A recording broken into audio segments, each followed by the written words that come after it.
அருட்பெரும் ஜோதி.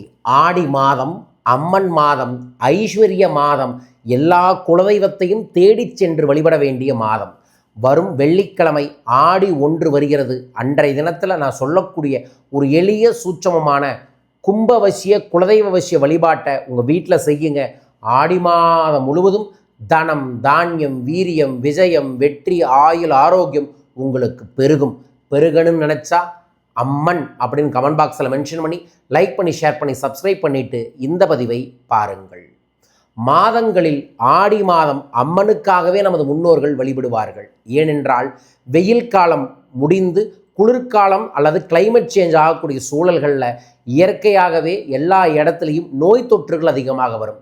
அந்த நோய் தொற்றுகள் போவதற்காகவும் வெப்பம் சார்ந்த சலன பிரச்சனைகள் சரியாகுவதற்காகவும் மழை வேண்டியும் இயற்கையான மாரின்னு சொல்லக்கூடிய மாரி அம்மனை வழிபாடுல செஞ்சு வேப்பந்தலை, மஞ்சள், கூழ் காய்ச்சி இறைவனுக்கு படைச்சு அதை நம்மளும் எடுத்துக்கொள்வதன் மூலமாக நம்மளோட உடல் ரீதியாக, மன ரீதியாக, குடும்ப ரீதியாக இருக்கக்கூடிய எதிர்மறைகள், நோய்கள், துஷ்ட சக்திகள் இதை எல்லாமே காணாமல் போகும்.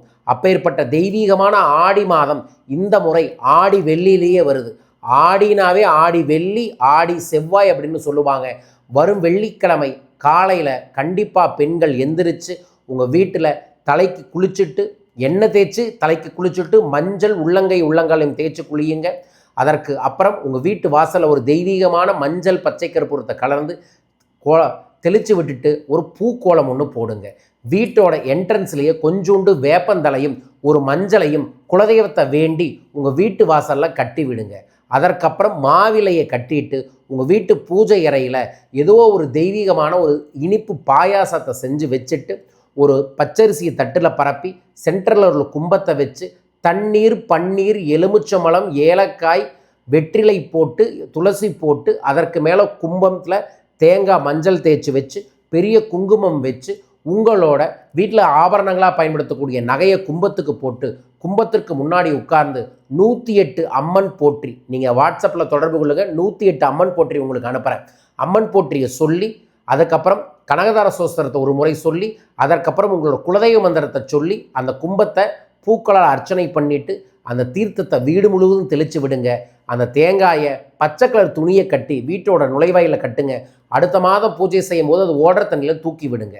கீழே வச்சிருக்கக்கூடிய பச்சரிசியை பொங்கல் செஞ்சு அதே நாளோ அடுத்த நாளோ வீட்டில் இருக்கிறவங்களுக்கு பகிர்ந்து கொள்ளுங்கள். இந்த பூஜையெல்லாம் முடிச்சுட்டு வீடு முழுவதும் நல்லா தெய்வீக சாம்பிராணி போட்டு குலதெய்வத்தோட அருளும் அம்மன் அருள் வேண்டும்னு வேண்டுங்க. நிச்சயமாக நல்லது நடக்குங்க. இந்த தெய்வீகமான வழிபாட்டை அனைவரும் கடைபிடித்து வளமும் நலமும் பெறுங்கள்.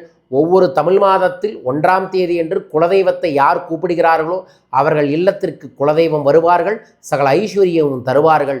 உங்களுக்கும் அந்த ஐஸ்வர்யங்கள் தர வேண்டுமென மனமாற பிரார்த்தித்து இந்த பதிவை பதிவு செய்கிறேன். பயன்படுத்தி வளம் பெறுங்கள். வாழ்க. வரும் வெள்ளி, சனி, ஞாயிறு நான் சென்னை வர இருக்கின்றேன். சென்னை நண்பர்கள் என்னை சந்திக்க பயிற்சி வகுப்பில் கலந்து கொள்ள உங்கள் வாழ்வில் இருக்கக்கூடிய பிரச்சனைகளை தீர்க்க மிஸ் பண்ணாமல் வந்து கலந்துக்கங்க. வரும் ஆடி பௌர்ணமியை முன்னிட்டு சிறப்பு பொன்னூதி மலை யாத்திரையும் சத்யநாராயண பூஜையும் ஏற்பாடு பண்ணியிருக்கோம். உங்கள் பெயரையும் இந்த தெய்வீகமான பூஜையில் சங்கல்பம் செய்யுங்க. விவரங்களுக்கு தொடர்பு கொள்ளுங்கள். மீண்டும் ஒரு அற்புதமான பதிவில் உங்கள் அனைவரையுமே சந்திக்கின்றேன். அனைவருக்கும் அனைத்து செல்வமும் அபரிதமாய் பெருகட்டும். வாழ்க வையகம், வாழ்க பணமுடன். நன்றிகள் கோடி.